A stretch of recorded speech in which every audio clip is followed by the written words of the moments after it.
Thank you दोस्तों और सारे व्यूअर्स और स्टूडेंट्स को जिन्होंने मेरे वीडियोस को लाइक किया और उन्होंने कमेंट किया कमेंट सेक्शन पे। कुछ लोगों ने मेरा ईमेल अकाउंट में भी मुझे कुछ डाउट्स पूछे, व्हाट्सएप में भी मुझे कुछ डाउट पूछे गए। Thank you all of you once again. तो आज का ये लेक्चर हम शुरू करते हैं वापस। ग्रेविटेशन का जो टॉपिक चालू था उसको कंटिन्यू करते हैं। लास्ट वीडियो में मैंने बताया था आपको कि ग्रेविटेशनल कांस्टेंट क्या होता है, यूनिवर्सल लॉ ऑफ ग्रेविटेशन जो न्यूटन साहब ने दिया था उसका फंडामेंटल प्रॉपर्टीज क्या क्या है, ग्रेविटेशनल कांस्टेंट के अलग अलग वैल्यूज, उसका अप्रॉक्सीमेट वैल्यू क्यों लिया गया था एंड क्या है ग्रेविटेशनल फोर्स, ये मैंने बताया था अपने प्रीवियस वीडियोस में।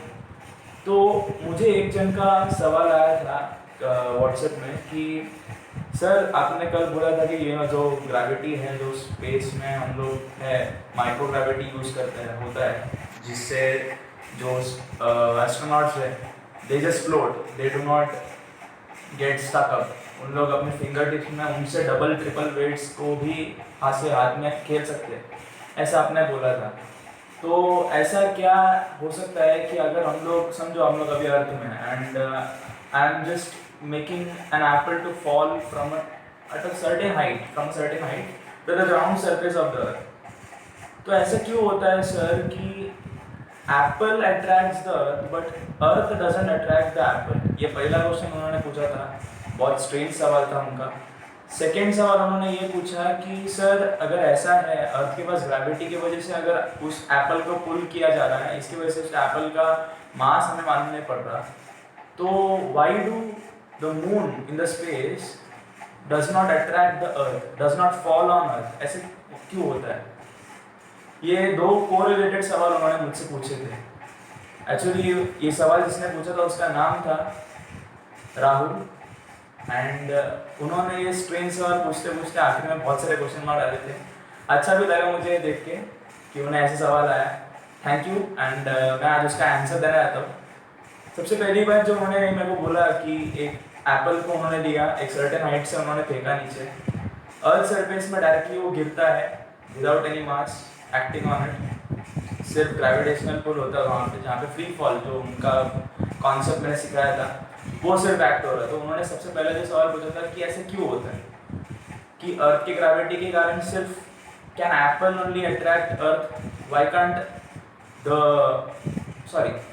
अर्थ can attract apple but why can't an apple attract the earth, ऐसा उन्होंने एक सवाल पूछा था।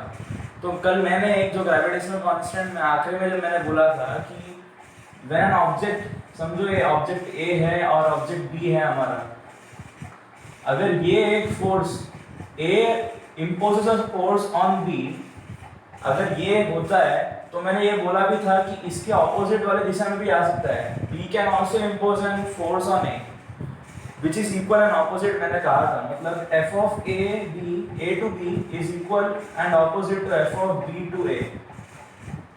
तो ये जो था मेरा पहला आंसर था। मतलब इसका मतलब क्या, समझो अगर ये एप्पल है और ये अर्थ सरफेस है, अगर अर्थ सरफेस के कारण एप्पल नीचे आता है, मतलब the earth surface attracts the apple to fall on itself with the force, the same force will be applied by apple to attract earth surface to itself। ये दोनों फंडामेंटल आपको समझना जरूरी है। शायद ये ऊपर बाउंसर गिरा रहेगा, मैं वापस समझाता हूँ। अगर अर्थ का सरफेस एप्पल को अट्रैक्ट कर सकता है तो उसी फोर्स से एप्पल अर्थ के सरफेस को भी अट्रैक्ट करता है, but the values are opposite. The same thing that I explained yesterday with certain new videos and previous videos।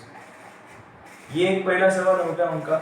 दूसरा सवाल जो उन्होंने मुझे पूछा था कि स्पेस में अगर ऐसा होता है, अगर एप्पल अट्रैक्ट होता है एंड गिरता है अर्थ के सरफेस पे, तो मून जो स्पेस में है why does it not fall on earth, जो उन्होंने मुझे पूछा था। अब यहाँ पे एक नया कॉन्सेप्ट शुरू होता है जिसका नाम है एक्सेलरेशन ड्यू टू ग्रेविटी।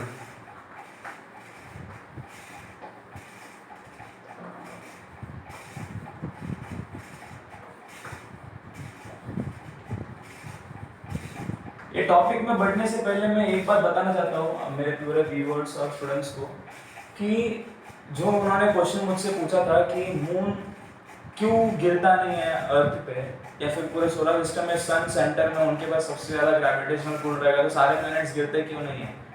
अब इसमें एक चीज़ क्या मैं बता देता हूँ कि ये जो, अगर मैं बेसिकली उनका जो पहला सवाल था उसी से हम लोग शुरुआत करें, इसका आंसर उसी में छुपा हुआ है। एप्पल का मास और अर्थ का मास, अगर इन दोनों को कंपेयर किया जाए और अगर एप्पल के ऊपर लगाया हुआ फोर्स अगर मैं उसको कैलकुलेट करूं, एप्पल को मैंने एक हाइट में भेजा था ना, उस हाइट से जब मैं छोड़ रहा हूं, does apple have any force acting on it other than gravitational force? No. Gravitational force के अलावा एप्पल पे कोई और फोर्स एक्ट नहीं कर रहा। अब ये पहली पॉइंट हो गई। सेकेंड पॉइंट क्या है, एप्पल का मास और अर्थ का मास में जब मैं कंपैरिजन करता हूँ, apple's mass is negligible as compared to earth's mass. मतलब अर्थ का मास बहुत ज्यादा है एप्पल के मास से। ये second point. And third point, Apple का वेलोसिटी डबल इसीलिए हो रहा है क्योंकि मैं उसको एक सर्टेन हाइट से फ्री फॉल करने दे रहा हूँ। जितना मेरा अर्थ का ग्रेविटेशनल पुल रहेगा वही मेरा वेलोसिटी रहेगा एप्पल का। Its mass become zero.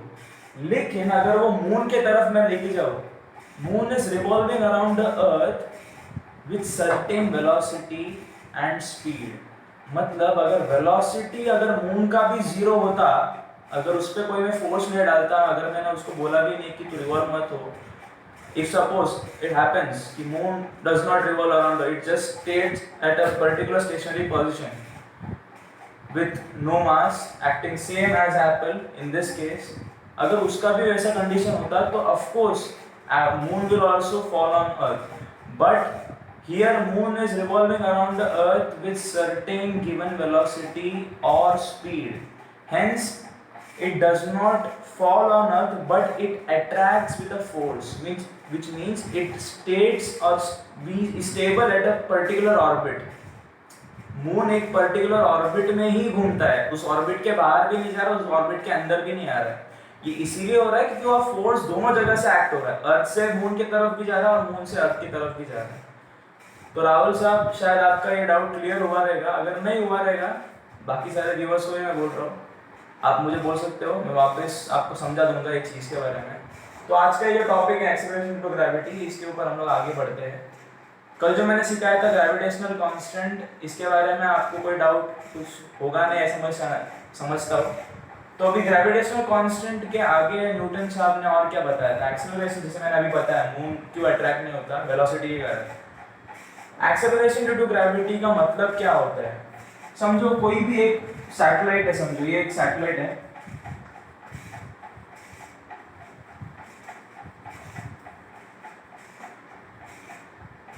ये अर्थ सरफेस है, अर्थ का सेंटर, इट्स रेडियस कैपिटल अर्थ का मास रहेगा ऑफ कोर्स, उसको मैं कैपिटल एम मान लेता हूँ, इसको स्मॉल, इसका मास रहेगा स्मॉल एम, इसका भी रेडियस रहेगा स्मॉल आर। लेकिन ये जो आर है स्मॉल आर, सैटेलाइट का अगर रेडियस में बोलने जाओ, it's totally negligible as compared to the radius of earth. मतलब अगर मैं सैटेलाइट का रेडियस और मास देखूं तो अर्थ के हिसाब से that is totally less, but gravitational pull के लिए मेरे को दोनों चाहिए, क्या, mass and energy. I don't require distance much, मुझे सिर्फ इतना या मालूम पड़ना है कि वो कौन से ऑर्बिट पे घूम रहा है, वो जान लूंगा, लेकिन उसका खुद का रेडियस मुझे जानने की जरूरत नहीं। आई जस्ट सेड कि मुझे मास और एनर्जी सिर्फ चाहिए। The gravitational pull only acts between the substances which contain mass and energy to attract between each others. ये हमने सबसे पहले वीडियो में भी देखा था मेरे स्टार्ट टू ग्रेविटी में। अब यहाँ पे भी सेम फंडामेंटल प्रॉपर्टी यूज हो रही है। समझो ये अर्थ का है, अर्थ का रेडियस है और उसका मास मैंने कैपिटल एम लिया, अर्थ का रेडियस कैपिटल आर ले लिया। ये एक सैटेलाइट है जो अर्थ के बाहर है, जिसको मैंने अभी जस्ट वो शूट आउट हुआ है अर्थ के उस ऑर्बिट से बाहर। ये एक कंडीशन हो गया था फर्स्ट, समझो एक कंडीशन है। एक और कंडीशन हो सकता है, वो है कि अर्थ का सरफेस है और जस्ट इधर सैटेलाइट पहुंचा है, मतलब it is not at all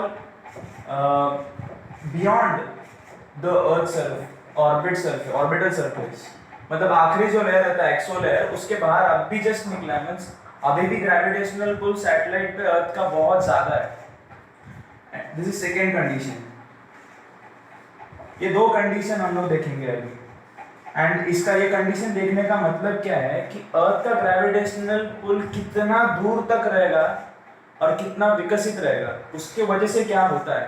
अभी यहाँ पे सबसे पहली बात सैटेलाइट के बारे में अगर मैं बता दूँ कि कितने टाइप के सैटेलाइट्स होते हैं, तो नेचुरल सैटेलाइट, जियो स्टेशनरी सैटेलाइट, आर्टिफिशियल सैटेलाइट्स, ये तीन टाइप के सैटेलाइट्स हैं। तीनों का अलग अलग यूसेज है, इन तीनों में भी अलग अलग वेरिएंट्स है। अभी बहुत सारे सैटेलाइट्स को हम लोगों ने मून में भेजा है, एक को हम लोगों ने मार्स में भेजा है। अभी जस्ट इसरो ने एक भेजा था मून के बिलो पार्ट्स को देखने के लिए, विक्रम लैंडर जिसको हम लोग बोल रहे थे। ये सारे के सारे सैटेलाइट्स जो है they are artificial satellites and they have certain commodities to be held properly. अब सबसे पहली बात, when a satellite is shoot out from the earth surface, what all things it needs. Rocket हम लोग ऑफ कोर्स बोलते हैं कि rocket के अंदर सैटेलाइट रहता है, स्पेसक्राफ्ट, इजेक्शन इंजन, ये सब चीज़ रहता है जिसकी वजह से सैटेलाइट बाहर गिरता है, a specific amount of energy. अभी एक बात, रॉकेट में कितने हमको डालने पड़ते हैं इंजन्स, जिसके वजह से rocket can move to the exo layer and throw up out of the earth's orbital surface to move into space. कितना हमें इंजन्स चाहिए रहता है, तो वो उसका आंसर पहली बार समझ लो, the rocket must be of at least 2 stage. अभी करंटली तो बहुत सारा स्टेज आगे बढ़ चुका है due to development in technology, but basically हम लोग बहुत पहले जमाने से अगर बात करें तो 2 स्टेज रॉकेट जो है हमारा उस पर डिपेंड करता है। इफ इट इज 2 स्टेज, अभी अगर 1 स्टेज रॉकेट था देन व्हाट विल हैपन, अगर सिर्फ रॉकेट के पास फर्स्ट स्टेज रॉकेट है, मतलब it has only 2 engines, at that particular case what will happen, satellite तो उसके अंदर रहेगा लेकिन it cannot go beyond the exo layer, मतलब आखिरी जो लेयर रहता है जिसको हम लोग को एस्केप करना रहता है अर्थ के ऑर्बिट के बाहर जाने के लिए, स्पेस में पहुंचने के लिए, वो नहीं कर पाएगा, सैटेलाइट को पहुंचा नहीं सकता वो। It will come back, it will be at a point extremely in between exo layer and some other layers that are present in the earth's orbit। अभी अगर वो 2 स्टेज का रहेगा, 2 स्टेज मिनिमम क्यों मैं बोल रहा हूँ, क्योंकि अगर उसके पास 2 स्टेज रॉकेट है मींस अप्रोक्सीमेटली अगर मैं बोल रहा हूँ तो 4 to 5 इंजन्स। अब इस इंजन्स का क्या होगा, what will be the functionality on this particular rocket. सबसे पहली बात, वो जो इंजन्स है उसका कैपेसिटी की वजह से rocket will go up to the orbital surface of the earth, it will have maximum amount of force to be applied against the earth's gravitational pull, जिसको जो वो escape करेगा earth's exo layer को। उस layer के बाहर जब जाएगा उसको एक रिमोट कंट्रोल से, एक स्पेस स्टेशन में जो रिमोट कंट्रोल रहता है उससे उसको कम्युनिकेट किया जाएगा। उससे क्या होगा, रॉकेट ऐसे जाने के बाद it will after certain distance, at a safe distance, it will train its trajectory into the horizontal position, that is 90 degree, and afterwards it will start its ejection point। एक एक चीज को हम लोग डिसमेंटल करेंगे, सैटेलाइट को से बाहर निकल के, एंड आफ्टर दैट सैटेलाइट को हम लोग एक इजेक्शन देंगे जिसके वजह से सैटेलाइट एक पर्टिकुलर ऑर्बिट में घूमना शुरू कर देगा अर्थ के इर्द गिर्द। अब यहाँ पे भी वेलोसिटी बहुत कम करती है। अभी यहाँ पे ये तो आपको समझ में आ रही है कि सैटेलाइट को हम लोग अगर बाहर जाना है तो रॉकेट कितना मिनिमम स्टेज अगर करना चाहिए तो 2 स्टेज रॉकेट करना चाहिए। अब इसके अलावा जो मैंने 2 कंडीशन लिखा है ये कॉन्सेप्ट को क्लियर करने के लिए, चलो ये पहला वाला कंडीशन को देखते हैं हम लोग। अगर सैटेलाइट मेरा इस जगह पे है, just in the surface, on the surface of the earth, एक orbital surface of the earth, अगर ये कंडीशन है तो consider small m be the mass of satellite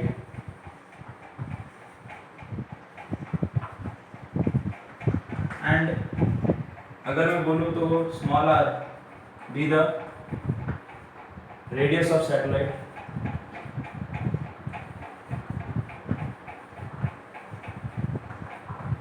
ये एक चीज हो गया। कैपिटल एम क्या रहेगा मेरा, मास ऑफ अर्थ,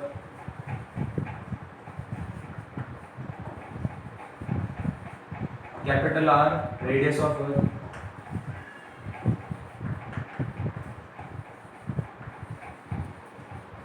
जैसे कि मैंने इसमें ये कंडीशन में मैंने बताया था कि radius of earth will be much more bigger than that of the radius of satellite, hence R is less than negligible condition रहेगा यहाँ पे। तो अगर मुझे इसमें फॉर्मूला अगर डालना है, अभी यहाँ पे समझना है कि सैटेलाइट को कितना एक्सेलरेशन चाहिए रहेगा इस स्टेट से बाहर निकलने के लिए, या फिर उसमें क्या ऐसे फंडामेंटल प्रॉपर्टी जिससे वो एक्सेलरेशन टू ग्रेविटी का एक कॉन्सेप्ट ला सकता है उस जगह पे। Acceleration to gravity is nothing but small g की मैं बात कर रहा हूँ, कितना एक्सेलरेशन चाहिए रहेगा उस सैटेलाइट को रिवॉल्व करने के लिए, वो समझो पहली बार। तो इस चीज में हम लोग को दो जगह पे हम लोग काम करेंगे, which means the condition is mass of satellite means the force or the mass of the satellite is equal to the gravitational pull that is given by the Earth's orbit। ये समझो पहली बार। अभी अगर मैं बोल रहा हूँ कि यहाँ पे इसका मास इज नथिंग बट, अगर इसका मास सिर्फ मैं अगर बोल रहा हूँ तो सिर्फ m लिखूंगा मैं, small m, but here the case is satellite को with respect to Earth's surface में बोल रहा हूँ, which means it is nothing but the weight of satellite is equal to gravitational force। ये क्लियर हो गया। अभी वेट ऑफ सैटेलाइट मैंने कल ही मैं उस दिन बताया था कि वेट ऑफ सैटेलाइट को अगर मुझे गिनना है तो mass of satellite multiplied by small g acceleration due to gravity. Gravitational force का इसके प्रीवियस वीडियो में मैंने फॉर्मूला दिया था, that is nothing but G capital M small m upon capital R square. ये कैपिटल आर क्यों मैंने लिया, क्योंकि स्मॉल आर जो सैटेलाइट का रेडियस है it is totally negligible as compared to the radius of earth. Capital M is nothing but mass of the earth, small m is nothing but the mass of satellite. चलो अब ये condition को हम लोग थोड़ा बहुत clarify करते हैं। ये m अगर मैंने उसको उधर पास कर दिया, m capital R square small m cancel, ये कैंसिल क्यों हुआ, क्योंकि दोनों मास ऑफ सैटेलाइट ही था, इसलिए they can cancel out each other. So what is the remaining answer of g when satellite is at the surface of the अर्थ? तो g का formula है gravitational constant multiplied by the mass of the earth divided by the square of distance or radius between the radius of the earth, या फिर distance between the satellite and the earth surface। it is nothing but the radius of earth, क्योंकि surface में satellite है। तो small g the acceleration due to gravity, उसका formula ये रहा, ये पहला कंडीशन के हिसाब से। I hope this thing is clear, much clear। now moving on to second condition। Second condition मैंने क्या बताया था, अगर समझो एट सर्टेन हाइट में पहुंच गया सैटेलाइट, ये रेडियस है, मास कैपिटल एम, इसका मास भी रहेगा स्मॉल एम। अभी ये समझो ऑर्बिटल अपना ऑर्बिट में पहुंच गया और रिवॉल्व करना शुरू कर रहा है। So what acceleration does it needs to be in this orbit, मतलब अगर ये सैटेलाइट को इसी ऑर्बिट में घूमते रहना है, अंदर नहीं गिरेगा वो, उसके लिए इसको एक्सेलरेशन कितना चाहिए रहेगा, उसका फॉर्मूला कैसे ढूंढेंगे। At this particular time we will consider the circular orbits radius, the orbit in which the satellite is moving, that particular orbits radius is to be considered. उसका रेडियस कैसे कंसीडर करेंगे, ये एक सर्टेन हाइट मैंने बोला अर्थ के surface के बाहर, ये कैपिटल आर है, तो फिर टोटली अगर मैं गिनने जाऊं from the satellite to the centre of earth, मैंने बोला था डिस्टेंस कैसे हम लोग फाइंड आउट करते हैं, from the centre of one object to the centre of another object हम लोग डिस्टेंस काउंट करते हैं। तो वैसे ही सैटेलाइट का सेंटर से है to the centre of earth, तो टोटली मेरा डिस्टेंस जो है सर वो सर्कुलर ऑर्बिट का आ जाएगा, that is nothing but the radius of satellite small r is equal to capital R plus h। अब ये कंडीशन तुम लोगों को क्लियर हो गया।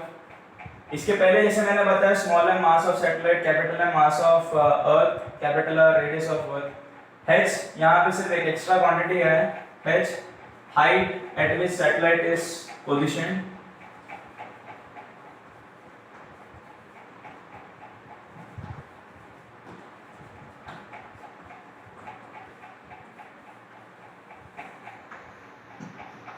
अभी यहाँ पे acceleration due to gravity, same condition जो weight is equal to gravitational force हम लोग का जो था वही हम लोग सोचेंगे। mg is equal to g capital M small m divided by, यहाँ पे r स्क्वायर स्मॉल r इसलिए लिया है क्योंकि कैपिटल R प्लस h मैं बोल रहा हूँ, मतलब सर्टेन हाइट मतलब certain distance plus radius of earth. Radius of अर्थ कितना है, मैंने 6.4 into 10 to power 6 meter. This is the radius of Earth. Mass of Earth 64 into 10 to power 24 kilogram. ये शायद तुम लोगों को पता रहेगा। तो इतना distance plus the distance beyond the earth surface at which the satellite is positioned, ये हाइट, इन दोनों को मिला कि ये सर्कुलर ऑर्बिट का radius, which means this circular orbits radius is much more than that of the radius of earth. Hence here the condition changes, small r is greater than capital R। अभी यहाँ पे same वही condition, g is equal to capital G small capital R square small m, यहाँ पे नीचे जाएगा तो cancel करेगा, यहाँ पे g का value g capital M, r के जगह पे आप r plus h the whole square भी लिख सकते हो।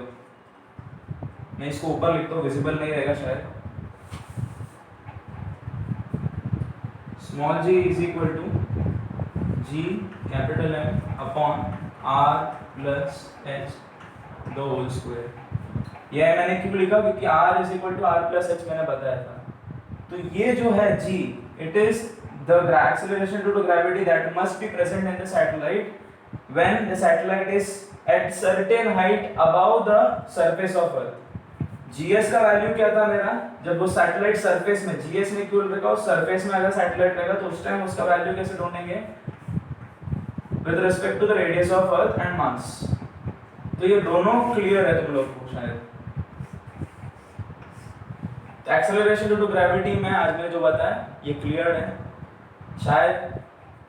If you have any doubts और queries please comment and can also contact me on my WhatsApp number that is given in the description section. Also you can mail it. I hope you like this video.